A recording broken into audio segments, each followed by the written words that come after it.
আমরা অনেকেই কাঁঠাল পছন্দ করি না, বিশেষ করে আমি। তবে কাঁঠালের বিচি অনেক বেশি পছন্দ করি।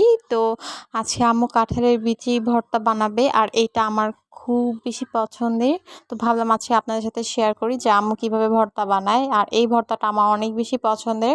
তো আম্মু প্রথমেই পেঁয়াজ, রসুন আর শুকনা মরিচ সাথে একটু লবণ দিয়ে সুন্দর করে প্রথমেই বেটে নেয়।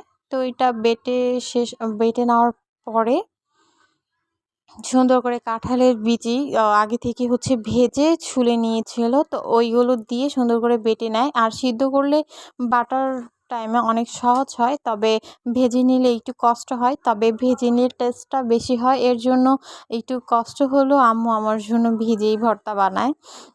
২ থেকে ৩ বার বাটার পরই ভর্তাটা অলমোস্ট হয়ে যায়। এই তো দেখতেই পাচ্ছেন অলরেডি হয়ে গিয়েছে।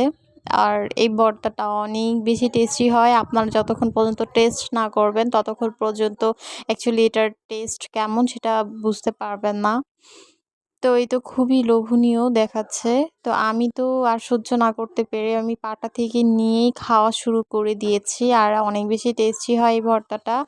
এখন আম্মু অবশিষ্ট পাটা থাকা ভর্তাগুলোর সাথে ভাত মাখাবে, এটা আম্মু অলওয়েজ করে। আর এটা তো আমার অনেক বেশি পছন্দের।